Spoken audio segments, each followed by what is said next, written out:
Koncem loňského roku vstoupil v platnost nový zákon o spotřebitelském úvěru. Co je jeho hlavním cílem a jakou roli v něm má Česká národní banka? O tom si budeme povídat s Tomášem Nýdeckým, členem bankovní rady České národní banky. Dobrý den. Dobrý den.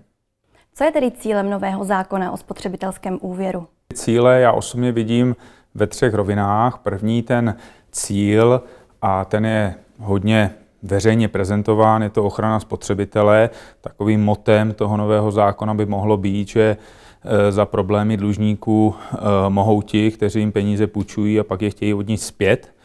Takže to je ten první cíl, ochrana spotřebitele, kde se klade větší důraz u poskytovatelů na prověření bonity klienta. Zároveň na straně dlužníků jsou to nějaké výhody nebo postupy, procesy, které vedou k tomu, že klienti můžou přesplatit úvěr za nějakých podmínek, jsou omezeny sankce a podobně.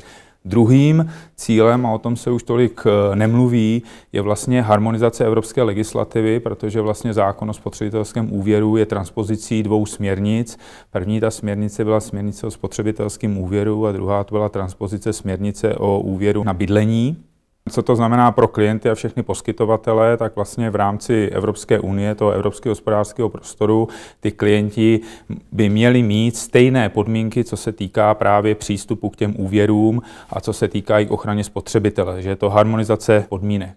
No a ten třetí cíl vlastně té nové legislativy, tak ten spočívá v tom, že se vytváří jednotné prostředí, jednotné podmínky pro všechny subjekty na tom trhu, protože vlastně v minulosti to fungovalo tak, že vlastně jenom banky podléhaly nějakému licenčnímu procesu, následnému dohledu České národní banky a pak tady byli nebankovní poskytovatele úvěrů, kteří nepostupovali žádný licenční proces, nepodléhali žádnému dohledu a protože poskytovali taky úvěry, tak to mohlo dávat klientům pocit, že tyhle subjekty jsou taky dohlíženy Českou národní bankou a že Česká národní banka nějakým způsobem garantuje kvalitu těchto poskytovatelů. Podle odhadů v médiích se mělo před účinností tohoto zákona o úvěru živit v České republice poskytováním půjček téměř 60 000 osob nebo malých firm. Kolik je to ale nyní, když nově eviduje poskytovatele Česká národní banka? Tak já vím, že se to často používalo v médiích, když se ten zákon diskutoval. Je to takový přesný součet nepřesných čísel. Protože těch 60 000 nebankovních poskytovatelů úvěrů, tak na ty se přišlo tak, že se vlastně podívalo na živnostníky a podle toho, jestli živnostník tam měl napsanou činnost poskytování nebo zprostředkování úvěrů, tak se sečetly tyhle čísla a takhle vzniklo 60 000. Samozřejmě to číslo je nepřesný, protože zaprvé ne všichni, kdo to takhle měli zapsaný, byli poskytovatelé, řada z nich byli zprostředkovatelé. Na druhé straně taky to bylo o tom, že ne všichni byli aktivní. Řada určitě živnostníků si to zapsala do toho živnostenského listu pro případ, že by to někdy v budoucnu dělala, ale aktivně to nevykonávala. Česká národní banka, když se ten zákon připravoval, tak měla svoje vlastní odhady a propočty a my jsme počítali, že těch poskytovatelů bude něco okolo 100. Dneska evidujeme aktuálně 108 žádostí těch poskytovatelů. Je potřeba rozlišovat vlastně 3 druhy žádostí. První jsou právě poskytovatelé, to jsou vlastně ti nebankovní poskytovatelé, to jsou takové ty banky v úvozovkách, které skutečně ty úvěry drží ve vlastních knihách, drží to vlastně kreditní riziko a těch je těch 108 dneska. Pak jsou to zprostředkovatelé, to znamená ať už právnické nebo fyzické osoby, kteří zprostředkovávají ty úvěry, samostatní zprostředkovatelé, těch dneska evidujeme asi 400. K těm zprostředkovatelům se nicméně váží vázaní zprostředkovatelé, to už jsou skutečně fyzické osoby, které to prodávají a těch evidujeme 26 000. Potom jsou to akreditované osoby, to je další skupina v tom licenčním procesu a to jsou vlastně organizace, které na základě námi připravených zkouškových otázek a vůbec systému zkoušek školí a následně testují vlastně ty zprostředkovatele a na základě vlastně výsledků těch zkoušek my těm zprostředkovatelům udělujeme licenci, respektive vstupují do toho registru a ta zkouška je potvrzením o jejich odborné způsobilosti. A když se podíváme na tato čísla, jak jste o nich hovořil, tak můžeme už nyní zhodnotit úspěšnost tohoto zákona. Myslím si, že z pohledu dopadu na klienty je příliš brzo, nicméně myslím si, co můžeme určitě zhodnotit a co určitě proběhlo velice velice správně a korektně vlastně je samotná tvorba toho zákona. Říká se, že vlastně tvorba zákonu je dost podobná výrobě párků, že lepší je vidět, jak to neprobíhá ten proces. Nicméně tady byl ten rozdíl, že skutečně, když se ten zákon připravoval, tak já musím pochválit vlastně tu komunikaci a spolupráci Ministerstva financí jako té organizace, která vlastně připravuje zákon do legislativního procesu. Pak samozřejmě se na tom podílela i Česká národní banka jako standardní připomínkové místo a místo, který měla největší zájem o to, aby ten zákon byl správně nastavený, a v neposlední řadě to samozřejmě byla i spolupráce se zástupci trhu, kteří se na tom podíleli. Takže tohle vytváří předpoklady, že by ten zákon měl fungovat. Já jsem přesvědčený o tom, že ten zákon je nastavený dobře. Určitě život pak ukáže, že tam můžou být ještě nějaké drobnosti, které by se daly udělat lépe, ale myslím si, že v následujících 3 až 5 letech nebude důvod do toho zákona vstupovat. Je důležité, aby ten zákon se odžil i v té praxi, a v každém případě si myslím, že je to jeden z těch zákonů, který určitě přispěje ke kultivaci finančního trhu v České republice. Nemáte tedy obavy, že ten zákon by mohl mít opačný efekt, tedy že by mohly některé osoby nebo lichváři právě přejít na černý trh?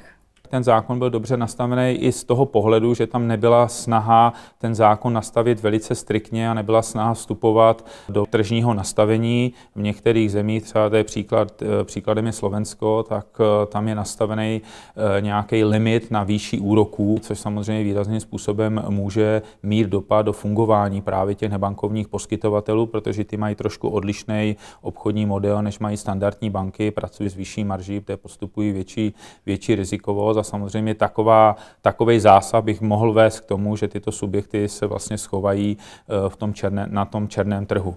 To není situace České republiky, protože ta neomezuje ten obchodní model těch nebankovních poskytovatelů.